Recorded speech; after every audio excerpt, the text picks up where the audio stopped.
So there's one more guy that I want to talk about before we get to the freshmen, the incoming guys, and that's Prince Kollie. And we talked about how he kind of started out at Rover and he kind of grew physically out of that position to a degree and is moving inside. And he practiced at will pretty much the majority of last season. And whenever he saw playing time, it was at will.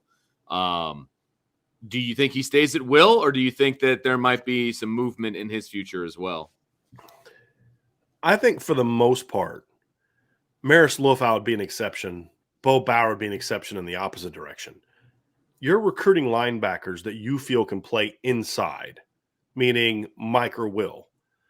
There are going to always be Junior Tuihalamaka is an exception. Sure. Guys like Jalen Sneed, guys like Josh Burnham, guys like Prince Kollie, you're recruiting them because you think they can play all over. So with Prince Kollie, it's going to be the same thing. It's going to be where can he get on the field the fastest? Well, if you look at the depth chart now, if Maris is a guy that's as good as you think he is, he may have that spot locked down for 3 years. You're just going to sit Prince Kollie for 3 years?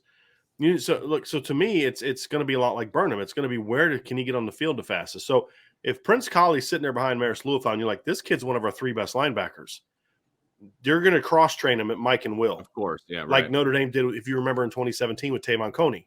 Yeah. Niles Morgan and I believe Greer Martini were the starters, but Tavon would play both spots. Excuse me. So I think he's going to start at will, but I think the more comfortable Prince gets, the more you may start to see him cross-train. But the fact is they got to get that kid on the field, and I think they want to get him on the field. I've heard a lot of good things about what they athletically, they love him. Strength-wise, they love him. It was just this is a kid that played running back. I mean, he as a junior in high school, he was a 1,000-yard receiver. As a senior in high school, he was a 1,000-yard running back, almost a 2,000-yard running back. And he just kind of played all over on defense. It was just like be an athlete, go make a play. Make plays, yeah. A lot of it here, he had to learn a lot. Sure. And high school. It was amazing, Vince, watching him the first time he got on the field last year. And you're like, that guy doesn't know what he's doing. Right. And then you kind of fast forward to the end of November, and then you watched him later in the year against like Georgia Tech and Stanford. And you're like, he's figuring it out. Like he made a lot of improvement just from looking comfortable on the field last year. Agreed. From the first time we saw him to the last time we saw him. I'm curious to see what kind of jump he's going to make this offseason, because we talked about Maris and JD and Bo and the veterans that we know, but Prince is the kind of kid that could say, yeah, he was your most talented guy last year because I didn't know what I was doing. Now I'm the most talented guy. You know what I mean? And I, that's where I think it will get real interesting is if Prince can have a breakout offseason. He's the kind of kid that says, I don't know where we're going to play him, but we got to play him somewhere because this kid's too good not to play. And that's what you hope Prince does is like, look, yeah, Maris may be the starter, but we're going to have a 60-40 split snaps wise because I'm that good. Right. Or Maris is just so good we can't take him off the field, so maybe you have a freshman back him up. But hey, JD and Bo, you guys got somebody new in this battle with you. It may be that. I mean, that's the thing about Prince is he's a pretty powerful kid for his size. Another year in the weight room because I don't believe he was an early enrollee, right? I don't believe he was. Right, yeah. So this is his first full offseason in the weight room. Right. What kind of jump does he make? So I'm really curious to see kind of how he evolves, Vince, because he's another guy that I look at and say, he's somebody that has that talent that he could really shake some things up this offseason, in my opinion.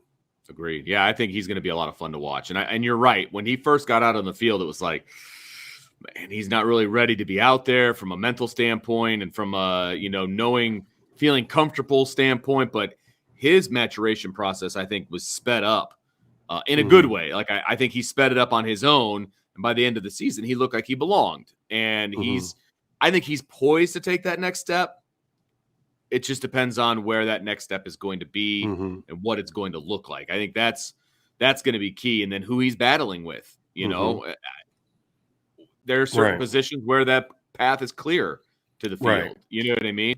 And this is another big wild card is the reason we have not talked about James Laurinaitis is because I have no idea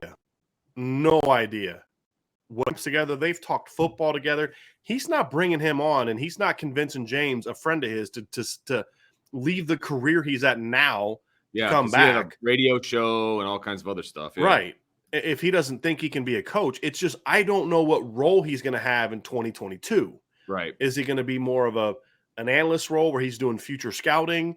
Is he going to be more of a self-scouting guy? Is he going to be working with the linebackers? I have no idea.